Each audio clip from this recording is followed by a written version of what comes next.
ओम शांति। आज 8 जनवरी 2025 के साकार बाप दादा के मधुर महावाक्य। बाबा ने कहा, मीठे बच्चे, बाप की श्रीमत तुम्हें 21 पीढ़ी का सुख देती है। इतनी न्यारी मत बाप के सिवाय कोई दे नहीं सकता। तुम श्रीमत पर चलते रहो। प्रश्न, अपने आप को राजतिलक देने का सहज पुरुषार्थ क्या है? उत्तर, पहली पॉइंट, अपने आप को राजतिलक देने के लिए बाप की जो शिक्षाएं मिलती हैं उन पर अच्छी रीति चलो। इसमें आशीर्वाद व कृपा की बात नहीं। दूसरी पॉइंट, फॉलो फादर करो, दूसरे को नहीं देखना है। मन मना भव, इससे अपने को आपे ही तिलक मिलता है। पढ़ाई और याद की यात्रा से ही तुम बैगर टू प्रिंस बनते हो। गीत ओम नमः शिवाय। ओम शांति। जब बाप और दादा ओम शांति कहते हैं तो 2 बार भी कह सकते हैं, क्योंकि दोनों एक में हैं। एक है अव्यक्त, दूसरा है व्यक्त, दोनों इकट्ठा हैं। 2 का इकट्ठा आवाज भी होता है, अलग अलग भी हो सकता है। यह एक वंडर है। दुनिया में यह कोई नहीं जानते कि परमपिता परमात्मा इनके शरीर में बैठ ज्ञान सुनाते हैं। यह कहाँ भी लिखा हुआ नहीं है।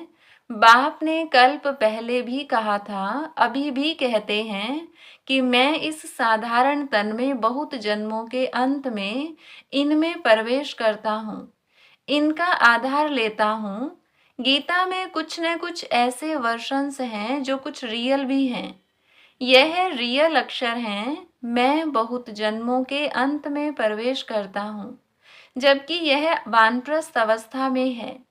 इनके लिए यह कहना ठीक है, पहले पहले सतयुग में जन्म भी इनका है, फिर लास्ट में वानप्रस्थ अवस्था में है, जिसमें ही बाप प्रवेश करते हैं। तो इनके लिए ही कहते हैं, यह नहीं जानते कि हमने कितने पुनर्जन्म लिए। शास्त्रों में 84 लाख पुनर्जन्म लिख दिया है। यह सब है भक्ति मार्ग। इनको कहा जाता है भक्ति कल्ट। ज्ञान कांड अलग है, भक्ति कांड अलग है। भक्ति करते करते उतरते ही आते हैं। यह ज्ञान तो एक ही बार मिलता है। बाप एक ही बार सर्व की सद्गति करने आते हैं। बाबा आकर सबकी एक ही बार प्रारब्ध बनाते हैं भविष्य की। तुम पढ़ते ही हो भविष्य नई दुनिया के लिए। बाप आते ही हैं नई राजधानी स्थापन करने, इसीलिए इनको राजयोग कहा जाता है। इनका बहुत महत्व है। चाहते हैं भारत का प्राचीन राजयोग कोई सिखलावे, परंतु आजकल यह सन्यासी लोग बाहर जाकर कहते हैं कि हम प्राचीन राजयोग सिखलाने आए हैं। तो वह भी समझते हैं हम सीखें, क्योंकि समझते हैं योग से ही पैराडाइज स्थापन हुआ था।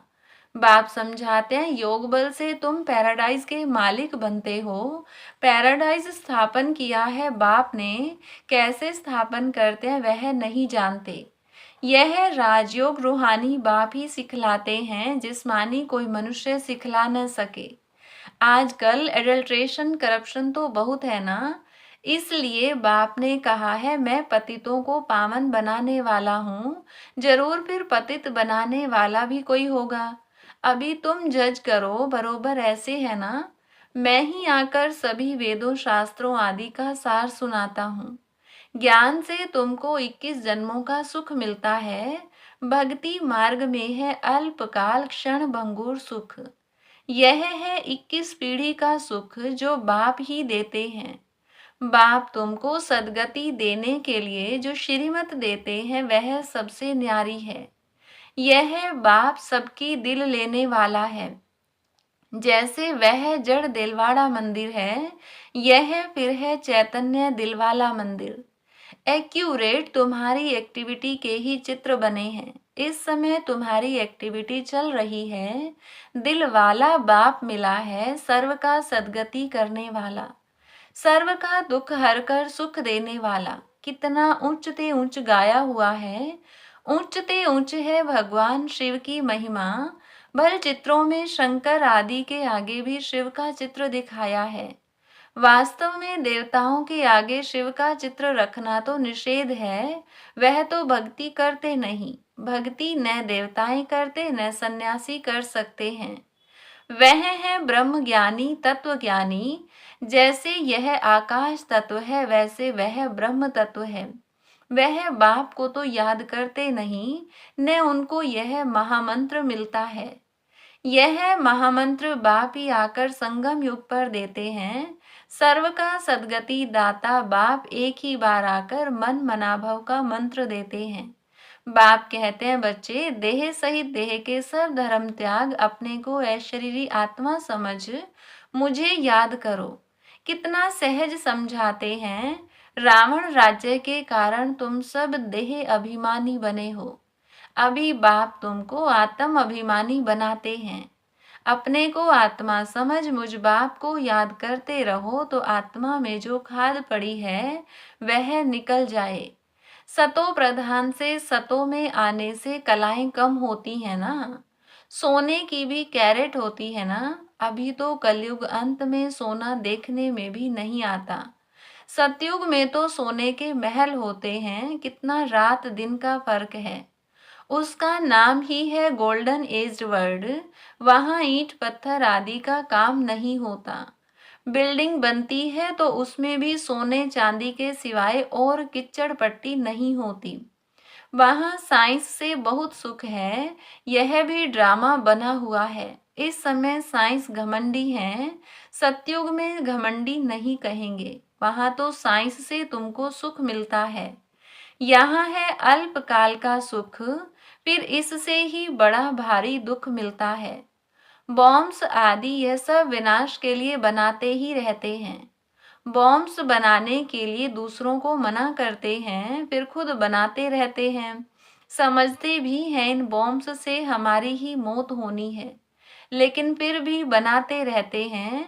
तो बुद्धि मारी हुई है ना। यह सब ड्रामा में नूंद है। बनाने के सिवाय रह नहीं सकते। मनुष्य समझते हैं कि इन बॉम्ब्स से हमारा ही मौत होगा, परंतु पता नहीं कि कौन प्रेरित कर रहा है। हम बनाने बिगर रह नहीं सकते, जरूर बनाने ही पड़े। विनाश के भी ड्रामा में नूंद है। कितना भी भल कोई पीस प्राइज दे, परंतु पीस स्थापन करने वाला एक ही बाप है। शांति का सागर बाप ही शांति सुख पवित्रता का वर्षा देते हैं। सतयुग में है बेहद की संपत्ति। वहां तो दूध की नदियां बहती हैं। विष्णु को क्षीर सागर में दिखाते हैं। यह भेंट की जाती है। कहाँ वह क्षीर सागर, कहाँ यह विषय सागर। भक्ति मार्ग में फिर तालाब आदि बनाकर उसमें पत्थर पर विष्णु को सुला देते हैं। भक्ति में कितना खर्चा करते हैं, कितना waste of time waste of money करते हैं। देवियों की मूर्तियां कितना खर्चा कर बनाते हैं, फिर समुद्र में डाल देते हैं तो पैसे वेस्ट हुए ना। यह है गुड़ियों की पूजा। कोई के भी ऑक्यूपेशन का किसको पता नहीं है। अभी तुम किसके भी मंदिर में जाओ तो तुम हर एक का ऑक्यूपेशन जानते हो। बच्चों को मना नहीं है कहाँ भी जाने की। आगे तो बेसमझ बनकर जाते थे, अभी सेंसिबल बनकर जाते हो। तुम कहेंगे हम इनके 84 जन्मों को जानते हैं। भारतवासियों को तो श्री कृष्ण के जन्म का भी पता नहीं है। तुम्हारी बुद्धि में यह सारी नॉलेज है। नॉलेज सोर्स ऑफ इनकम है। वेद शास्त्र आदि में कोई एम ऑब्जेक्ट नहीं है। स्कूल में हमेशा एम ऑब्जेक्ट होती है। इस पढ़ाई से तुम कितने साहूकार बनते हो। ज्ञान से होती है सदगति। इस नॉलेज से तुम संपत्तिवान बनते हो। तुम कोई भी मंदिर में जाएंगे तो झट समझेंगे यह किसका यादगार है। जैसे दिलवाड़ा मंदिर है, वह है जड़, यह है चैतन्य। हूबहू जैसे यहाँ झाड़ में दिखाया है वैसा मंदिर बना हुआ है। नीचे तपस्या में बैठे हैं, ऊपर छत में सारा स्वर्ग है। बहुत खर्चे से बनाया हुआ है। यहाँ तो कुछ भी नहीं है। भारत 100% साल्वेंट पावन था, अभी भारत 100% इनसाल्वेंट पतित है, क्योंकि यहाँ सब विकार से पैदा होते हैं। वहाँ गंदगी की बात नहीं होती। गरुड़ पुराण में रोचक बातें इसलिए लिखी हैं कि मनुष्य कुछ सुधरे, परंतु ड्रामा में मनुष्यों का सुधरना है नहीं। अभी ईश्वरीय स्थापना हो रही है, ईश्वर ही स्वर्ग स्थापन करेंगे ना। उनको ही हेवनली गॉड फादर कहा जाता है। बाप ने समझाया है, वह लश्कर जो लड़ते हैं वह सब कुछ करते हैं राजा रानी के लिए। यहाँ तुम माया पर जीत पाते हो अपने लिए, जितना करेंगे उतना पाएंगे। तुम हरेक को अपना तन मन धन भारत को स्वर्ग बनाने में खर्च करना पड़ता है। जितना करेंगे उतना उच्च पद पाएंगे। यहाँ रहने का तो कुछ है नहीं, अभी के लिए ही गायन है, किनकी दबी रहेगी धूल में किनकी राजा खाए। अभी बाप आया हुआ है तुमको राज्य भाग्य दिलाने, कहते हैं अब तन मन धन सब इसमें लगा दो। इसने माना ब्रह्मा ने सब कुछ न्योछावर कर दिया ना। इनको कहा जाता है महादानी। विनाशी धन का दान करते हैं तो अविनाशी धन का भी दान करना होता है। जितना जो दान करे, नामी ग्रामी दानी होते हैं तो कहते हैं फलाना बड़ा फिलैंथ्रोपिस्ट था, नाम तो होता है ना। वो इनडायरेक्ट ईश्वर अर्थ करते हैं, राजाई नहीं स्थापन होती है। अभी तो राजाई स्थापन होती है, इसलिए कंप्लीट फिलैंथ्रोपिस्ट बनना है। भक्ति मार्ग में गाते भी हैं हम बारी जाएंगे, इसमें खर्चा कुछ नहीं है। गवर्नमेंट का कितना खर्चा होता है। यहाँ तुम जो कुछ करते हो अपने लिए, फिर चाहे 8 की माला में आओ, चाहे 108 में, चाहे 16,108 में, पास विद ओनर बनना है। ऐसा योग कमाओ जो कर्मातीत अवस्था को पालो, फिर कोई सजा न खाओ। तुम सब हो वॉरियर्स, तुम्हारी लड़ाई है रावण से, कोई मनुष्य से नहीं है। नापास होने के कारण 2 कला कम हो गई। त्रेता को 2 कला कम स्वर्ग कहेंगे। पुरुषार्थ तो करना चाहिए ना, बाप को पूरा फॉलो करने का। इसमें मन बुद्धि से सरेंडर होना होता है। बाबा यह सब कुछ आपका है। बाप कहेंगे यह सर्विस में लगाओ। मैं जो तुमको मत देता हूँ वह कार्य करो। यूनिवर्सिटी खोलो, सेंटर खोलो, बहुतों का कल्याण हो जाएगा। सिर्फ यह मैसेज देना है, बाप को याद करो और वर्षा लो। मैसेंजर पैगंबर तुम बच्चों को कहा जाता है। सबको यह मैसेज दो कि बाप ब्रह्मा द्वारा कहते हैं कि मुझे याद करो तो तुम्हारे विक्रम विनाश होंगे, जीवन मुक्ति मिल जाएगी। अभी है जीवन बंध, फिर जीवन मुक्त होंगे। बाप कहते हैं मैं भारत में ही आता हूँ। यह ड्रामा अनादि बना हुआ है, कब बना कब पूरा होगा यह प्रश्न नहीं उठ सकता। यह तो ड्रामा अनादि चलता ही रहता है। आत्मा कितनी छोटी बिंदी है, उसमें यह अविनाशी पार्ट नूंधा हुआ है। कितनी गुह्य बातें हैं। स्टार मिसल छोटी बिंदी है। माताएं भी यहाँ मस्तक पर बिंदी देती हैं। अभी तुम बच्चे पुरुषार्थ से अपने आप को राज तिलक दे रहे हो। तुम बाप की शिक्षा पर अच्छी रीति चलेंगे तो जैसे कि तुम अपने को राज तिलक देते हो, ऐसे नहीं कि इसमें आशीर्वाद व कृपा होगी। तुम ही अपने को राज तिलक देते हो। असल में यह राज तिलक है, फॉलो फादर करने का पुरुषार्थ करना है। दूसरों को नहीं देखना है, यह है मन मना भव, जिससे अपने को आपे ही तिलक मिलता है, बाप नहीं देते हैं। यह है ही राजयोग। तुम बेगर टू प्रिंस बनते हो तो कितना अच्छा पुरुषार्थ करना चाहिए, फिर इनको भी फॉलो करना है। यह तो समझ की बात है ना। पढ़ाई से कमाई होती है, जितना जितना योग उतनी धारणा होगी। योग में ही मेहनत है, इसीलिए भारत का राजयोग गाया हुआ है। बाकी गंगा स्नान करते करते तो आयु भी चली जाए तो भी पावन बन न सके।